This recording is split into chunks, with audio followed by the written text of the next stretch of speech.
God regretted the creation. People filled the earth. Children laughed in the streets. Builders stacked stones. Farmers led animals home. From far above, God watched the world he had made. At first glance, everything looked alive and busy.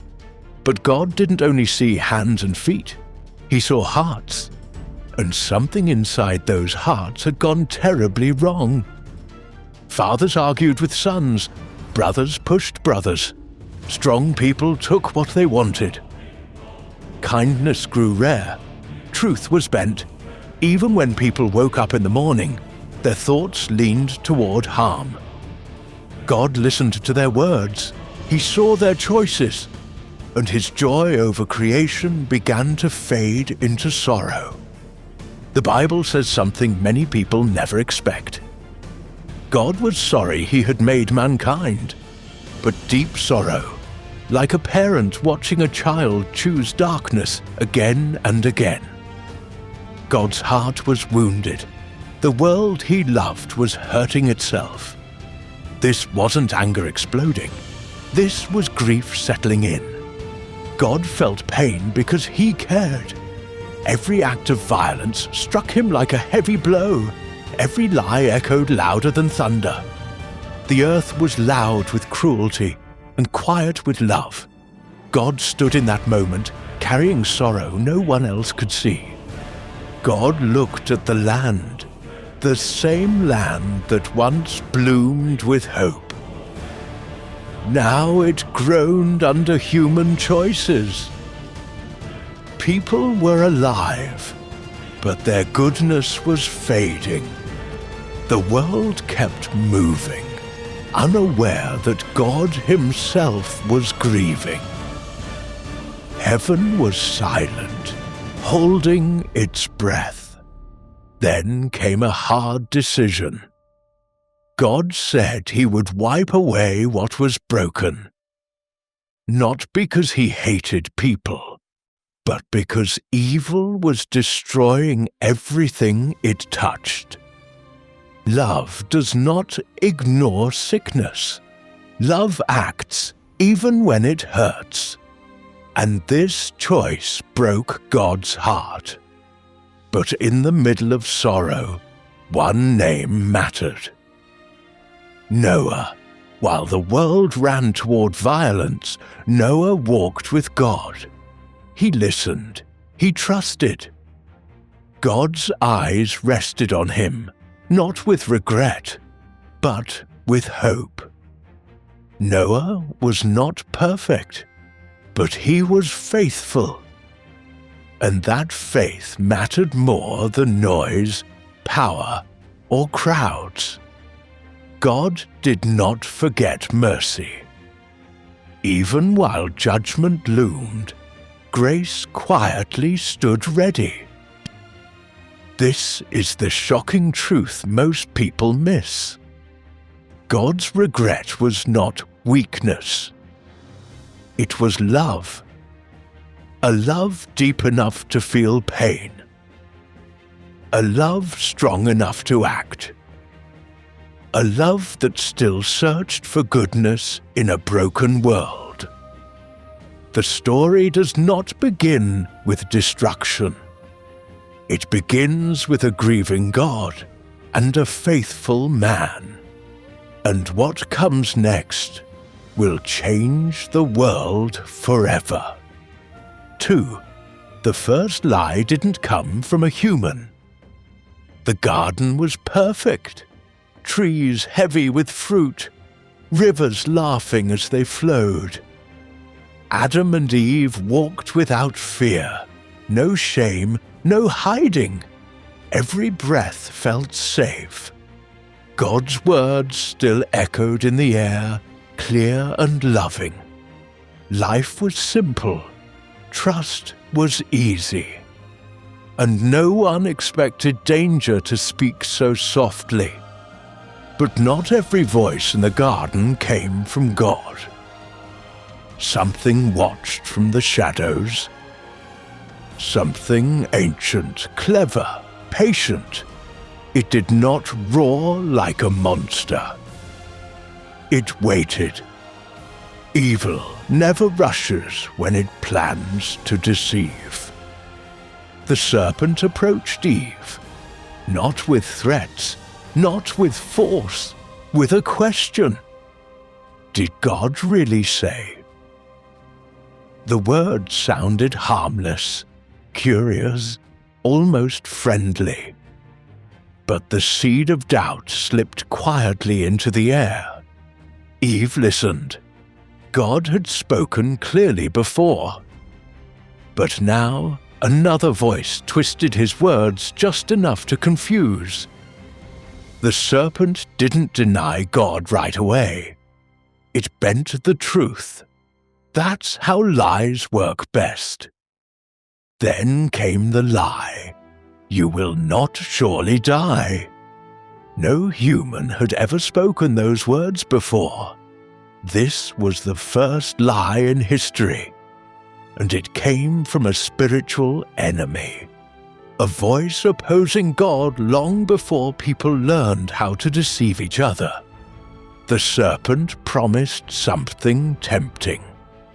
You will be like God.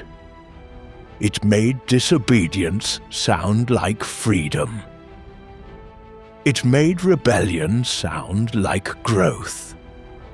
The lie painted God as a withholder, not a protector. Eve wasn't choosing evil for evil's sake. She was choosing what she believed was good. That's the danger of deception. It hides poison inside beauty. Adam stood there. He heard the lie too. And when the moment came, he chose trust in the wrong voice.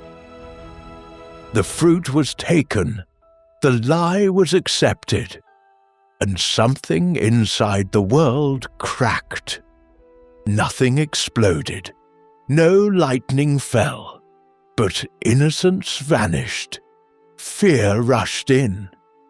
Adam and Eve looked at themselves and felt exposed. Shame was born. The lie had done its work. For the first time, humans hid from God. Not because God changed, but because lies change how we see Him. The voice that lied first had succeeded. God called out, "Where are you?" Not because He didn't know, but because love always invites truth to come back into the light. Here is the shocking truth. The Bible's conflict was never human versus human. From the very beginning, it was truth versus deception. And the first lie didn't come from a person. It came from a fallen spiritual enemy. And that same battle still whispers today. Different voices, same lie. 3. Angels can appear terrifying. God's messenger came in the presence of men. This was not a peaceful vision. This was power breaking into the human world. Biblical angels often cause fear, not comfort. People often imagine angels as gentle, glowing helpers, calm faces, soft smiles. But the Bible tells a different story. When angels appear, people don't smile. They freeze. Their breath catches. Their knees give way. Inside the temple, a priest named Zechariah stood alone. He had served God his whole life. He knew the scriptures. He knew the prayers. But when an angel appeared beside the altar, fear seized him instantly. The angel spoke quickly, as if expecting fear. "Do not be afraid." Those were the first words. They always are. Because angels don't look harmless. They look overwhelming. He didn't feel comforted. He felt undone. The angel had to speak again. Do not be afraid. Only then did the message come. First fear, then words. Every day Mary was making bread, when suddenly the room changed. Light gathered. The air grew heavy. An angel stood before her, brilliant, powerful, otherworldly. Fear rushed into her chest before a single word was spoken. Do not be afraid, Mary. The words came first again, always first, because humans were never meant to stand casually in the presence of heaven. In another place, a warrior named Joshua saw an angel standing with a sword drawn. This was not a messenger with soft hands. This was a commander of heaven's army. Joshua didn't ask for comfort. He asked whose side the angel was on. The answer was clear. Heaven does not take sides. Heaven takes authority. 4. God destroyed cities with fire from the sky. The cities were full of life. Markets loud with voices. Homes stacked close together. People laughed, traded, celebrated. From the outside, everything looked strong and successful. But inside the streets, something darker ruled. Cruelty was normal here. Kindness was mocked. People hurt others without shame. Day after day, the cities grew louder with evil and quieter with mercy. Heaven was watching, even when the cities were not. Far away, a man named Abraham stood before God. He knew the cities were in danger. His heart trembled, not with anger, but concern. He dared to ask God a hard question. "What if there are good people there?" Abraham pleaded. "Will you destroy everyone?" His voice shook. He wasn't defending evil. He was begging for mercy. God listened, again and again. If even a few righteous people were found, the cities would be spared.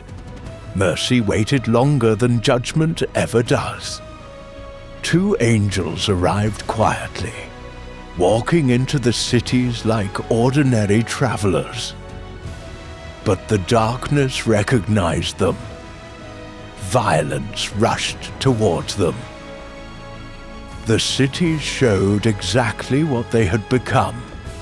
A man named Lot tried to protect the visitors.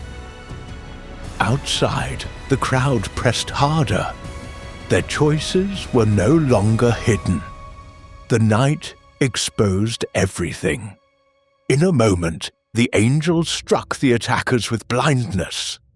Chaos erupted. The warning was clear. Time was almost gone. Then it happened. Fire fell from the sky. Not like rain, but like judgment. The earth shook. Buildings collapsed.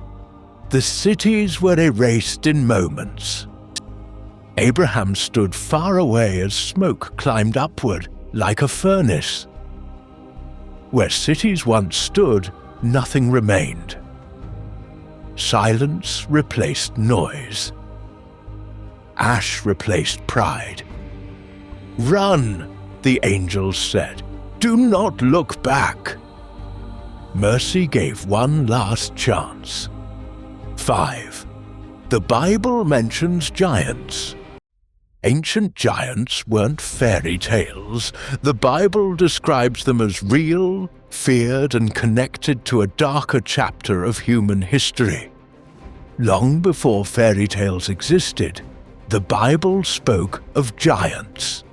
Not stories whispered for fun, but memories written with fear. People looked up and felt small, very small. These were not normal men. They stood taller, walked heavier.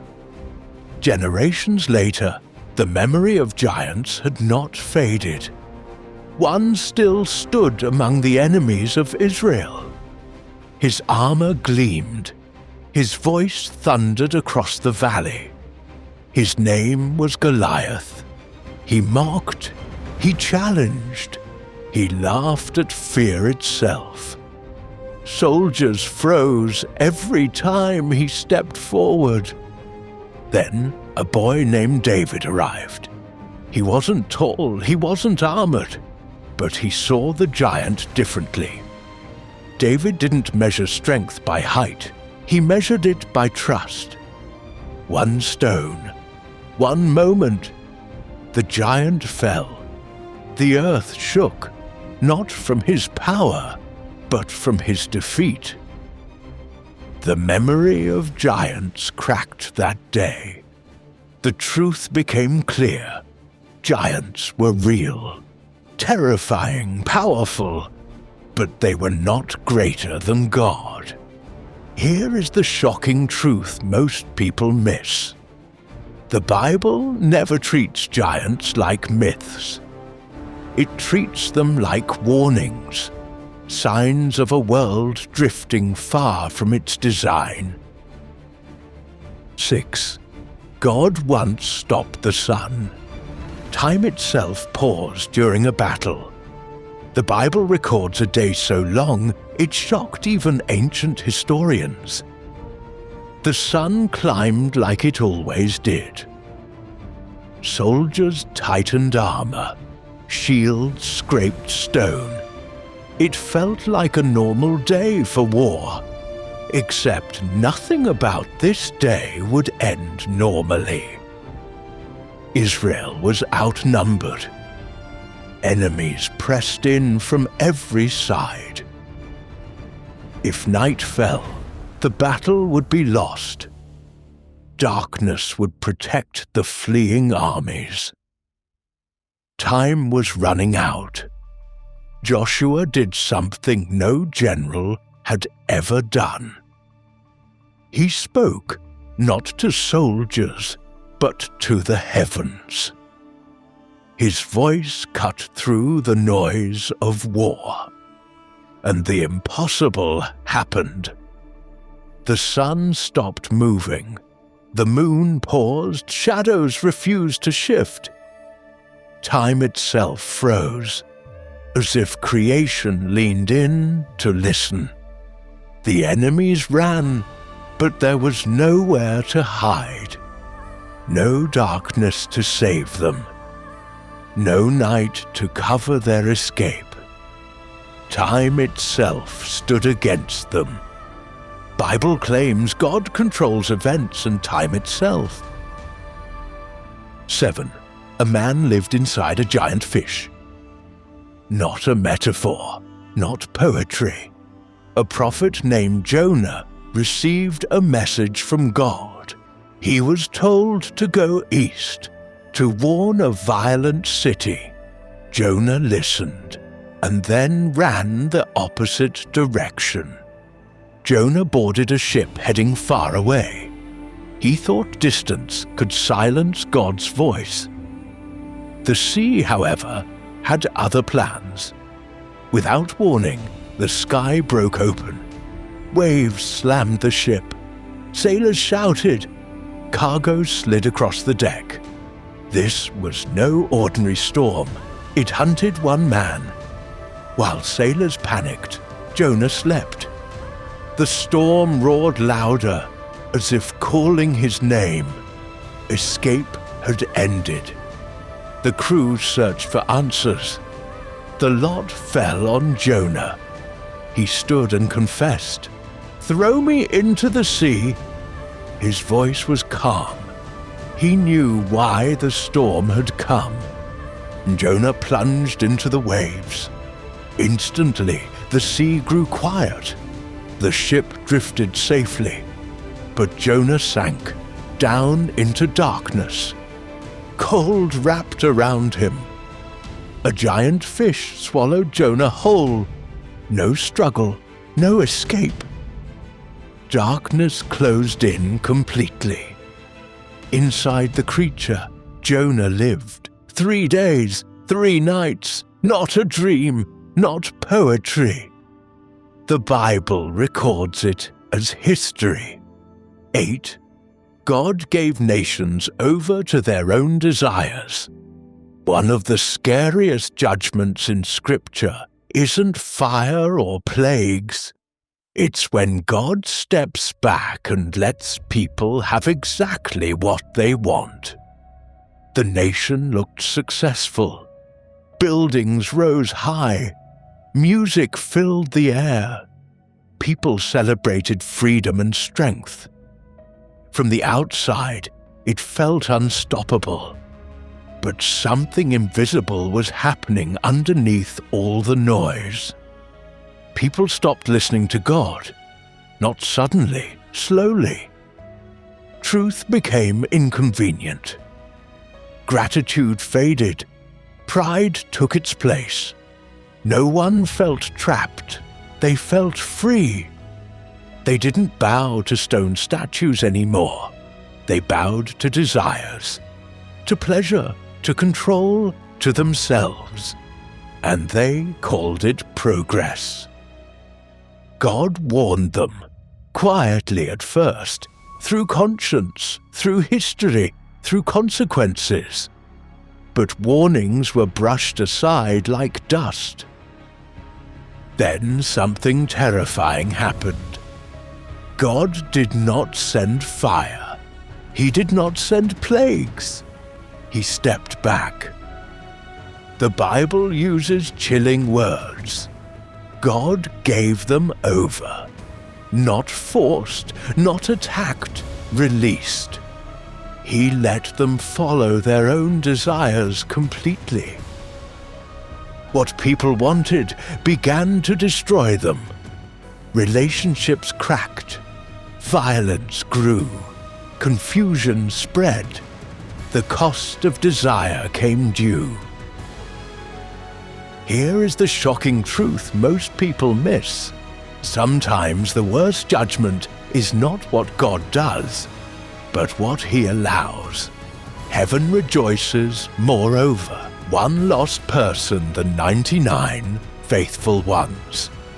The Bible reveals a shocking value system. One rescued soul matters more than a crowd that never strayed. 99 sheep moved together, calm and safe. They followed the path. They knew the way home. From a distance, everything looked perfect. But one sheep wandered.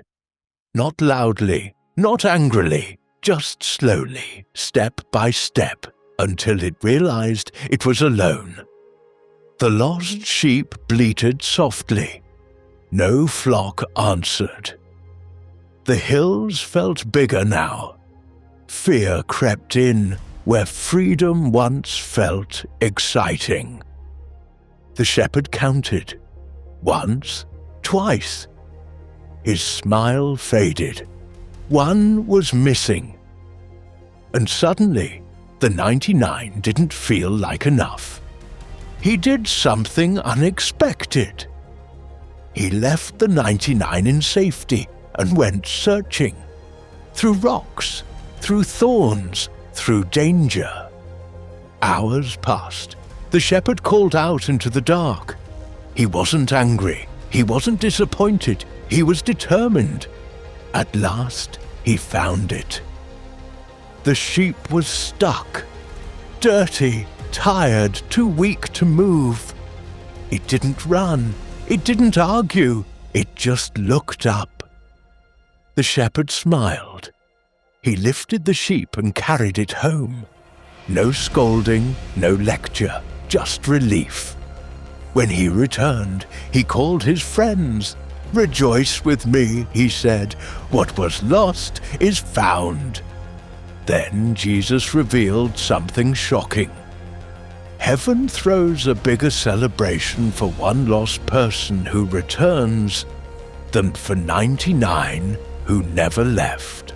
Not because the faithful don't matter, but because rescue is precious, because love explodes with joy when the lost comes home. One lost soul turns heaven into a festival, because finding what was lost is the heart of God. God's joy doesn't follow numbers, it follows mercy. 10. Satan appears in God's court. Someone unexpected stepped in heaven. Not bound, not dragged. No guards followed him. He moved freely, confidently, as if he belonged there. The Bible shows Satan not just as a rebel, but as an accuser who once had access to heavenly assemblies. God spoke first. "Where have you come from?" Satan answered calmly, without fear. "From walking back and forth on the earth." He had been observing, studying human lives. Then God asked about Job, a man who feared God and turned away from evil. Satan objected immediately. "Of course he's faithful," he accused. "You protect him, you bless him. Take that away, and he will turn against you." God allowed the test, but set clear limits. Evil was permitted to touch Job's life, but not to destroy him completely. Even here, in heaven's court, authority never changed hands. God remained in control. On earth, disaster followed disaster. Messengers ran breathless with terrible news. Livestock vanished. Servants died. Wealth collapsed in moments. Everything Job had built disappeared, but his faith did not. Job sat in ashes, covered in grief. He did not know about the court above. He did not hear the accusations spoken in heaven.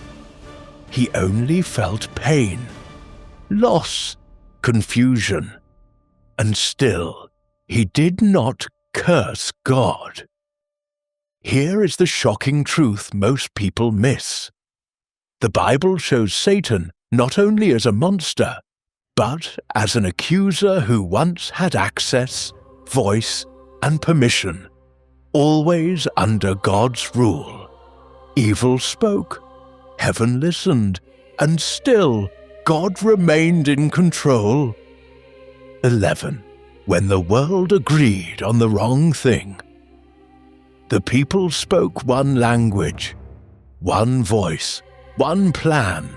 "Let us build a tower," they said, "high enough to reach the heavens." Bricks were stacked quickly. Mortar sealed ambition into stone. The city pulsed with excitement. Unity felt powerful. No war, no division, just one purpose: to rise higher together. But their agreement was not about honoring God. It was about replacing him. The tower grew upward, but hearts drifted downward. In the wilderness, the people grew restless. Moses was gone too long. So they melted their gold and shaped a calf.